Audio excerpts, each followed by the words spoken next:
गटनेतेपदी निवड झाल्यानंतर आता सर्व आमदारांच्या सह्या असलेलं एक पत्र जे आहे ते मुख्यमंत्र्यांना दिलं जाईल। आता संपूर्ण पुढच्या प्रक्रियेला जी आहे ती सुरुवात झालेली आहे। संध्याकाळी 5 वाजता सुनेत्रा पवार राज्याच्या पहिल्या उपमुख्यमंत्री म्हणून महिला उपमुख्यमंत्री म्हणून शपथ घेतील। राष्ट्रवादीची गटनेता निवड बैठक संपली आणि आता आमदार या ठिकाणाहून बाहेर पडतायत।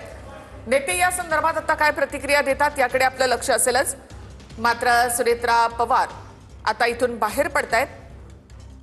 कालपासून त्यांचा मुक्काम देवगिरीवर आहे आणि ही बैठक झाल्यानंतर आणि सुनेत्रा पवार यांची गटनेता म्हणून निवड झाल्यानंतर आता त्या इथून बाहेर पडतायत।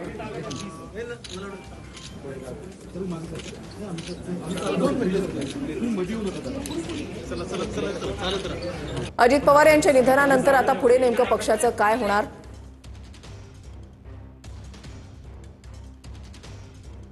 काय आता ही जबाबदारी जी आहे उपमुख्यमंत्री पदाची जबाबदारी गटनेते पदाची जबाबदारी नेमकी कोणाकडे दिली जाणार या संदर्भात चर्चा सुरू झालेल्या होत्या।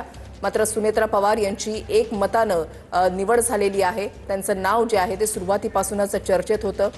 प्रफुल्ल पटेल आणि सुनील तटकरे यांनी या संदर्भात मुख्यमंत्र्यांची भेट देखील घेतलेली होती। त्याच्यानंतर छगन भुजबळ, पटेल आणि तटकरे यांनी मुख्यमंत्र्यांची भेट घेतली। मुख्यमंत्र्यांशी काही तुमचं बोलणं झालं विधिमंडळाच्या ठराव जे झालेला आहे ते पत्र विधिवत कामाला मुख्यमंत्र्यांकडे सादर करावं लागतं। प्रोसेस आहे नाही फक्त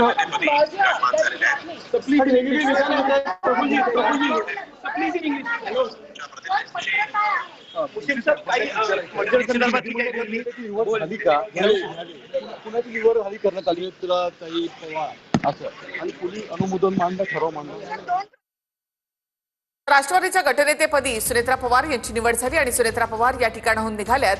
त्या आता इथून देवगिरीवर जातील आणि त्यानंतर 4:30 वाजता त्या राजभवनामध्ये दाखल होतील। तिथे 5 वाजता त्यांचा शपथविधी होणार आहे।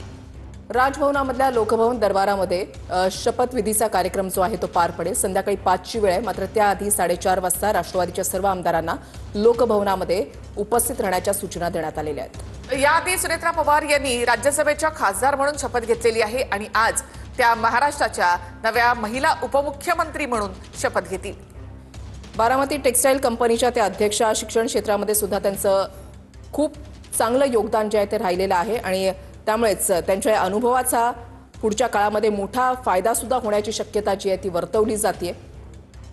याआधी राष्ट्रवादी काँग्रेसमध्ये अजित पवार हे सगळे निर्णय घेत होते। सर्वाधिकार हा अजित पवार यांच्याकडे होता। त्यामुळे आता तो आपसुकच सुनेत्रा पवार यांच्याकडे येईल। त्यानंतर संपूर्ण राष्ट्रवादी बांधून ठेवणं, एकसंध ठेवणं यासाठी सुनेत्रा पवार यांना तेवढीच मेहनत घ्यावी लागेल। दादांची झलक त्यांच्यामध्ये दिसणार का? दादा जसे बेधडक निर्णय घेत होते तसे